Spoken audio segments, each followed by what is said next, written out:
याच्यानंतर पुण्याचा Tom boy विद्या हेजिक.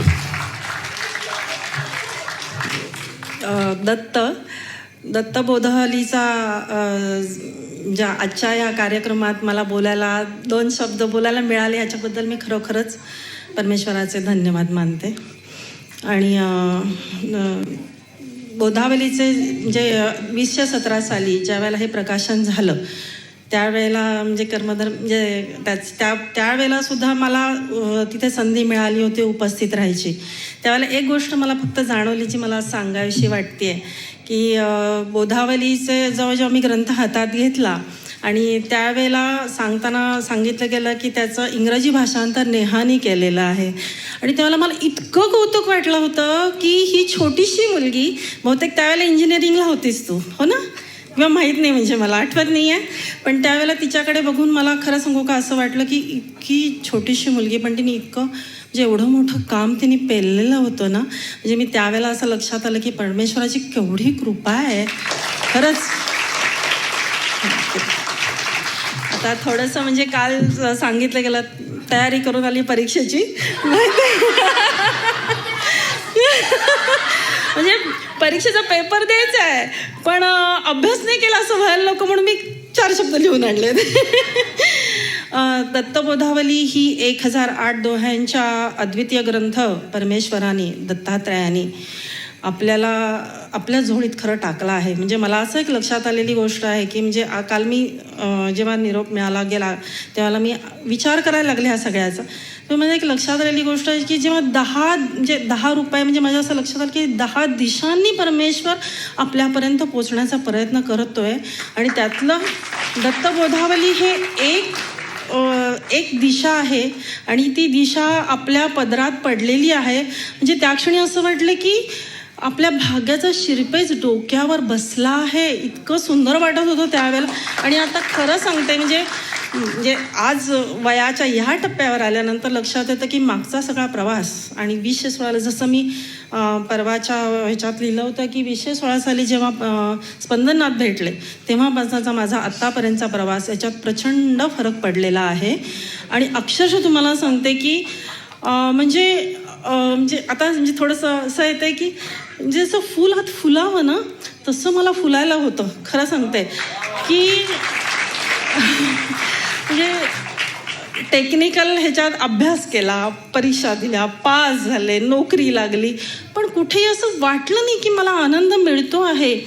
पण म्हणजे परत ते सांगते की ह्यांची गाठ पडली, पंडितजींची गाठ पडली, या सगळ्या ह्याच्यात. आणि जे एक गोष्ट म्हणजे ताटीगुडा ज्ञानेश्वरा किंवा आता जे काय मिळालं मला ऐकायला ते ऐकताना माझ्या असं अक्षरशः एक कण सुटत चालला होता. आणि आज जेव्हा दत्त म्हणजे संगीतोपनिषद जेव्हा ऐकते ना तेव्हा असं अक्षरशः म्हणजे स्पंदनोत्सव जेव्हा शब्द आला ना त्यावेळेला असं वाटलं वसंतोत्सव झाल्यासारखं वाटत होतं की काय म्हणजे अक्षरशः प्रत्येक पानाला म्हणजे असे पानाला सुद्धा फुलं उमवलीत असं वाटायला लागलं होतं. इतकं सुंदर वाटायला लागलं होतं. म्हणजे म्हणजे प्रत्येक आपल्या ह्याच्यातलं एक फूल जे हेही फुलच आहे ते उमललेलं बघताना किंवा प्रत्येकाच्या म्हणजे मला योग्यतेचं हास्य जेव्हा दिसतो ना तेव्हा मला जे अवसरामध्ये दिसतं ती म्हणजे फ्लॅश होते काय वेळेला. तेव्हा असं वाटतं की का गोड असते ही मुलगी असं वाटायला लागतं. म्हणजे प्रत्येकाचे एक कण टिपले जातात, म्हणजे एक कण त्यातली सुंदरता म्हणजे हे ॲक्च्युली हे नव्हतं कळत. म्हणजे हे म्हणजे अर्थातच परमेश्वरांनी सानिध्यात बसवल्यामुळे ती नजर आली की खरंच म्हणजे प्रत्येकातली सुंदरता दिसायला लागलेली आहे, प्रत्येकातला गुण दिसायला लागला. आत्तापर्यंत खरं तर वाईट भाग दिसत होता प्रत्येकातला, पण सुंदरता दिसायला लागलेली आहे. आणि मुख्य म्हणजे आता मला स्पंदनाथांच्याबद्दल म्हणजे ते जेव्हा अवसरात जेव्हा सांगतात, ॲक्च्युली जेव्हा पुण्यात जेव्हा अवसर सुरू झाला तेव्हा मी तिथं जायला सुरुवात झाली होती. त्याच्यानंतर ऑनलाईन आपले अवसर सुरू झाले. पण त्यांच्या अवसरात गेल्यानंतर मला असं त्यावेळेलाही वाटायचं की हे रोजच्या जीवनात घडणारे प्रसंग हे सांगत आहेत. म्हणजे कळतंय मला की काय आहे काय नाही हे समजायला लागलं होतं. आणि मुख्य म्हणजे त्यांच्या सूत्राचं म्हणजे ते ती बोधावलीतली सूत्र 2 ओळीतली आहे पण त्याचा प्रत्येकाचा अर्थ इतका साधा आणि सोपा आहे की विचारायची सोय नाही. आणि मुख्य म्हणजे म्हणजे मागच्या ह्याच्यात त्यांनी जो विधी दिला की नमस्कार करण्याचा अरे तो इतकं गोड आहे ना की विचारायची सोय नाही.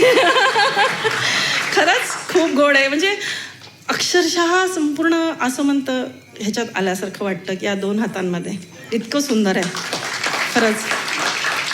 आणि म्हणजे आणि ह्या सगळ्या ह्याच्यातनं जसं म्हणतात ना की सुंदरता तर लक्षात आलेलीच आहे, पण ॲट द सेम टाईम जे सावधता म्हणजे एक सतर्कता आलेली आहे. आणि ती टोचून असा शब्द नाही आहे, पण तरीसुद्धा ते लक्षात यायला लागलेलं आहे की किती वेड्यासारखे वागत होतो आपण, किती वेड्यासारखं चाललं होतं, कुठल्या तरी एका वहममध्ये जगत होतो आपण. एक पुस्तक म्हणजे रादर मला लहानपणापासून पुस्तक वाचायची एक भयंकर सवय. म्हणजे त्या कादंबऱ्या तर भयंकर वाचलेल्या, ते योगिनीमुळे शैलजा राजे असल्या पुस्तकांनी एक कल्पना डोळ्यासमोर उभी राहायची. आणि रादर ते तसं मिळतच नाही हे लक्षात आलं. आणि पण जेव्हा हे लक्षात आलं म्हणजे त्यावेळेला दुःख पदरात पडलं. पण ज्या वेळेला ह्या गोष्टी कानावर यायला लागल्या, रादर ह्या गोष्टी आत घुसायला लागल्या, कानावर म्हणण्यापेक्षा आत घुसायला लागल्या, तेव्हा लक्षात यायला लागलं की आपण किती खोट्या जगात जगत होतो. आणि खरोखर म्हणजे आज त्या गोष्टींकडे बघितल्यानंतर लक्षात येतं की किती मूर्खपणा केला होता आपण हे सगळं करताना. किंवा पण तरीसुद्धा तो मूर्खपणासुद्धा आता असा आनंदी वाटतं की अरे यार चल तुला सोडलं आता मी कुठे आहे. खरंच मी खूप खूप खूप वेगळ्या ठिकाणी आहे आणि मी खरं तर जगतीये. म्हणजे अक्षरशः तुम्हाला नाही माझं असं म्हणजे सकाळपासून काल रात्रीपासून नुसतं असं अरे आत अशा आनंदाच्या उकळ्या फुटतायत, मला ते दाबून धरता येईना असं झालंय ते अक्षरशः. आणि म्हणजे आता बोधावलीचं त्यांनी काय सांगितलं की पाकशास्त्राचं पुस्तक हे काही उपयोगाचं नाही आहे. म्हणजे आपण जेव्हा प्रत्यक्ष करतो त्यावेळेला आपल्या लक्षात येतं की त्यात शिरून म्हणजे आता पंडितजींनी कसं शिरायचं शिकवलेलं आहे की त्या प्रत्येक गोष्टींमध्ये समोरच्या कसं शिरायचं हे कळल्यामुळे त्या प्रत्येक गोष्टीचा चव आणि हे म्हणजे आता लक्षात आले की आपण म्हणजे वेळासारखी पाकशास्त्राची पुस्तकं कुठली ती सुगरण आणि हे घेऊन बसलो होतो. आणि एक तर पदार्थ धड होत नव्हता खरं तर. आणि प्रत्येकाला अरे आपलं मीठ चुकलं, हे चुकलं, ते चुकलं. पण तसं नाही, तर ज्या वेळेला कळतं की अरे नाही, तू जेव्हा स्वतः त्याच्या आत शिरतेस तेव्हा तो काय म्हणतात पदार्थ इतका सुंदर होतो की विचारायची सोय नाही. आणि हे शिक्षण मात्र मला चिरंजीव पीठात मिळतंय बरं का. खूप सुंदर, खूप सुंदर. आणि अक्षरशः म्हणजे परत आता म्हणजे जसं पंडितजी म्हणतात की आता मायेचं बोलायचं नाही, पोकळीचं बोलायचं. तसं म्हणजे आता मायेचं बोलण्यात काही अर्थच राहिला नाही. खरं तर ती सोडलेली आहे कधीच, जे ती सुटली आहे, शॉर्ट सोडली नाही, सुटली आहे. पण आणि बोधावलीच्या सूत्रातनं एक मात्र खरंच लक्षात यायला लागलेलं आहे की दृश्य आणि अदृश्य हे ॲट द सेम टाईम लक्षात येतं. म्हणजे दृश्य झाल्यानंतर काही काळाने विचार करून अदृश्य येतं असं नाही आहे, त्या क्षणी असं घडतं. आणि म्हणजे त्यातलं एक सूत्र मला जे काल सापडलं म्हणजे रादर मी बघता लक्षात आलं ते असं की आसक्ती साकार में उलझी जन्म मरण दुख दे, हर साकार का जग में होता निराकार ही ध्येय. या सूत्राच्या निरूपणात आपली आसक्ती साकार गोष्टीत उलझली आहे, त्यामुळे प्रत्येक गोष्टीचे जन्ममरण आपल्याला सुखदुःखाच्या चक्रात लोटते आहे. इथे प्रत्येक साकार गोष्टीचे निराकार हेच ध्येय असते. अक्षरशः म्हणजे आपण काय म्हणतात आनंद घेत होतो, पण एक त्यातली सूत्र की आपण प्रत्येक आनंद घेताना डोळे मिटतो, म्हणजे जेवल्यानंतर सो तृप्त. हा जो अनुभव म्हणजे नक्की कशाचा अनुभव घेत होतो या गोष्टीकडे कधी लक्षच गेलं नव्हतं. पण ह्याची नजर आणि ह्याचा बोध परमेश्वरांनी दिलेला म्हणजे आत गेला. आणि मुख्य म्हणजे जसं या सूत्रातनं एक कळतं की काय करावे. आणि जसं मानसीने सांगितलं, मानसी पण एक गोड मुलगी आहे खरंच, काय करावे आणि काय करू नये हे अक्षरशः कळायला लागलेलं आहे. आणि जसं की परमेश्वरावर प्रेम करायची आणि स्वतःला त्याला समर्पित करायची एक सोपी आणि सुंदर पद्धत या सूत्रातनं किंवा ह्याच्यातनं आत मिळालेली आहे. आणि प्रत्येक सूत्र अक्षरशः तुम्हाला सांगते ऐकल्यानंतर आत शिरतं आणि तिथे ते रुजतं. दत्त.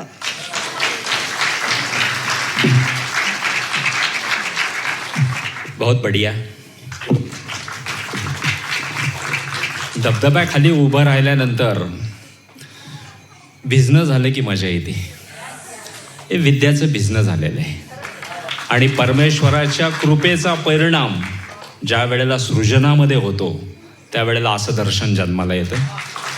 खूप सुंदर, खूप छान. पुढच्या वक्त्यांसाठी सूचना आहे, घड्याळाकडे लक्ष देऊ नका, पण 5 मिनिटापेक्षा जास्ती बोलू नका. नारायण पंगुडवाले.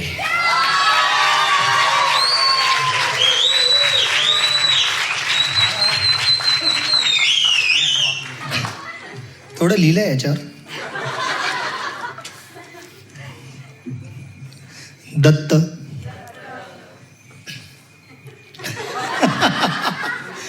वा वा, मला छान वाटतं आता उभं राहायला. म्हणजे चमत्कार काय माहितीये का, आज मी इथं बोलायला उभं राहिलो. हा ना, म्हणजे मी असं पहिल्यांदाच उभं राहिलो. बाई साक्षीदार आहे आमच्या, हे बघा 10 वर्ष होते.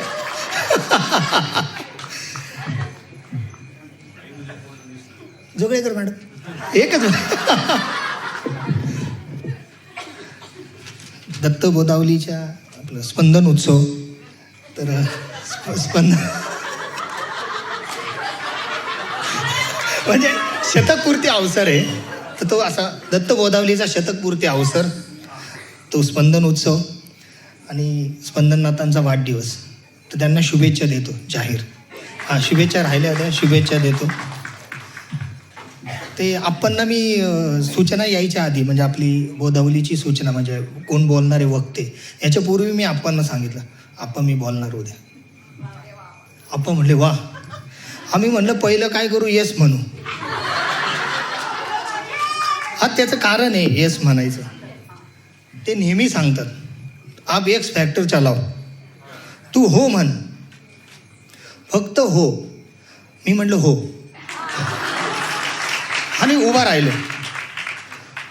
आणि काय माहिती आहे का, ते आपल्याला बाहेरनं गुदगुल्या करतात नाही का, लहानपणी आपण असं कोणतरी असं टचक टचक करत. हा, पण कालपासून काय झालं माहिती आहे का, आतून गुदगुल्या होतात. हा, आणि नंतर मी थांबलो, म्हटलं अरे आतून गुदगुल्या होतात. हा, म्हणजे गुदगुल्या करणारा दिसला. बघा होतोय ना. मी म्हटलं मी तर नाही करत, आणि असं यायचं. हा, म्हटलं ते दूध उकळल्यानंतर कुठून पण फुटती ना उकळी, तसं असं फिक्स नाही ना, तसं व्हायचं. मी म्हटलं आज काय करायचं, म्हटलं माईकवर जायचं, बोलायचं नाही, जगायचं माईकवर. आप्पा मला म्हणले तुला काय करायचं. हा, अरे हा हा, ते गाडा सुटतो माहिती का, बैलगाडा, त्याला असं केलं. हा, जे डायरेक्ट तो थांबतच नाही. तर मग मी म्हटलं आता आपण सुटू. ते म्हटलं आज काय नाही करायचं, ते बीजासारखं आहे ना, जमिनीत जाऊन पडायचं. आता जमिनीत पडलं की जमीन जगायची, जमीन जगली की कृपा अंकुर फोडते.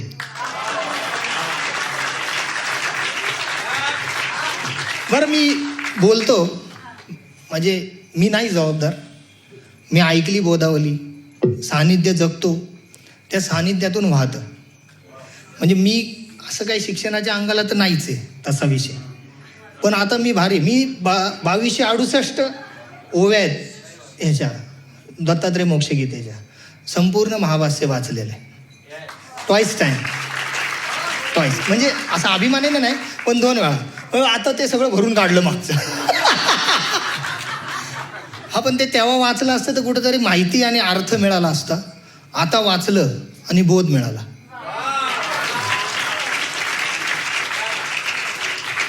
म्हणजे सायकलची रेल्वे आणि रेल्वेचं विमान, विहंगम मार्ग. वा वा. म्हणजे विहंगम मार्ग मिळाला. आपण थोडं टाइम वाढेल, सॉरी. नाही, त्यांनी मला सूट म्हणलं, ते कुठपर्यंत ते आता जाऊ दे. आणि मी काय झालं, 1 दिवस आधी सांगितलं ना, 5 मिनिटाची सूचना दुसऱ्या दिवशी होती. ते वात एक दिवस आधी पेटलेली आपली. तर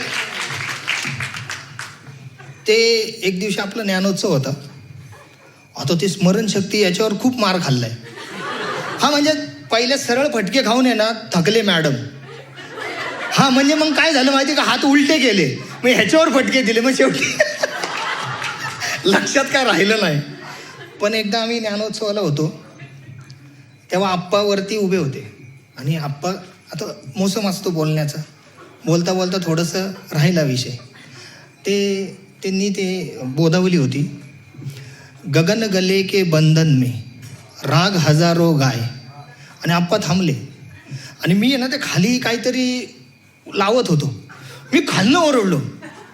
ते म्हणलं गगन गले के बंधन में राग हजारो गाय, मुक्त का बंधन, बंधन के मुक्ती का उपाय. हा पण मला काय हसायला आलं माहिती आहे का, म्हटलं हे आपण आलं कुठनं आलं कुठनं. आणि त्या दिवशी मेमरीवरचा विश्वास उडाला. कसं म्हणजे मला असं वाटलं त्या दिवशी की एक गोदावली इथं उभी आहे, म्हणजे ग्रंथ 1008 ओव्या म्हणजे बोधावल्या, 6300 ज्ञानगाथा, 2268 आपलं मोक्षगीतेचे. हां आणि मग असे सगळे, म्हणजे मी असं हू केलं की ते येतं. हा म्हणजे जिकडं जाऊ तिकडं मेमरी आपली नाही. म्हणजे हे केवढं मोठं आहे, आकाश वापरायचं काय, आकाश. आज आकाश वापरणं, आता खाली नाही. हा आपलं सूत्र काय आत्ता ते आकाश काय रे बाई, आसमा तू हे. आता अंकुर फुटला, आता वरच. यद गत्वा न निवर्तन्ते तद धामन परमम मम. म्हणजे आता थांबायचं नाही, आता माघार नको. मला छान वाटत, पण मी ह्याच्यातलं काहीच बोललो नाही, सगळं लिहिलं होतं. याच्यातलं मी काहीच बोललो नाही. हा ते येस फॅक्टर जो आहे ना ते त्यांनी आमच्यात शिरवला, म्हणजे कृपेच्या अंगाने तो शिरला. पण ते कसं असतं माहिती आहे का, ते नाही का ठाम ठाम ठाम ठाम, ती नाद ह्यांच्याकडे होता ना, तो ढण ढण ते घुमला आमच्यामध्ये, तो घुमवला. मग ते येस फॅक्टर आलं, म्हटलं हो म्हणू, छान वाटलं आता.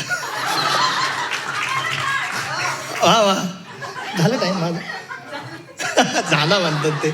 पण असं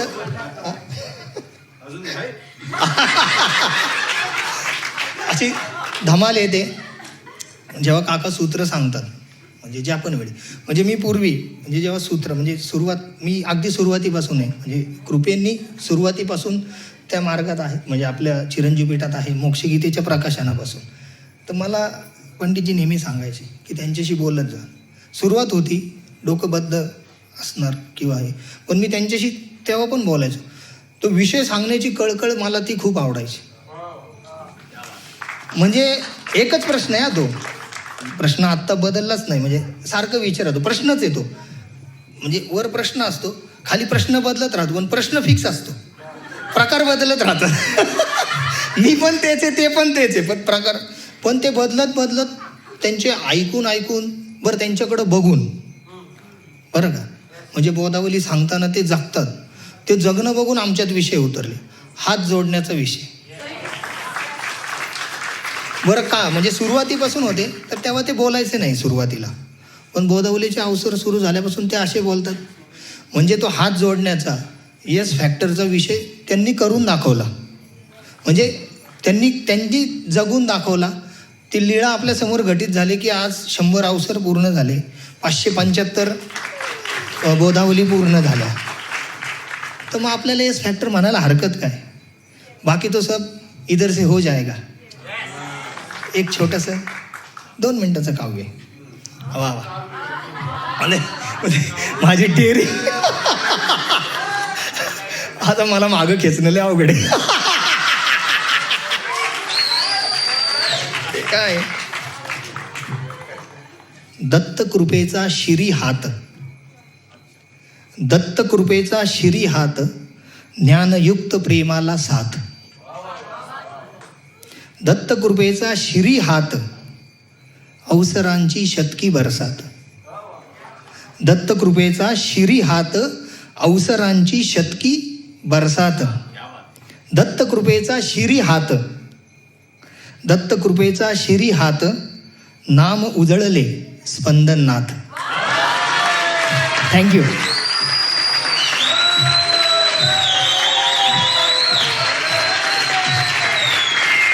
मस्त रे.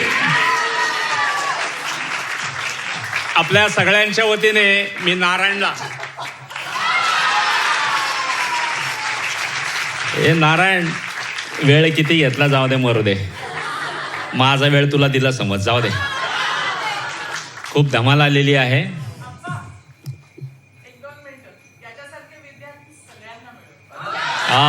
क्या बात आहे, क्या बात आहे.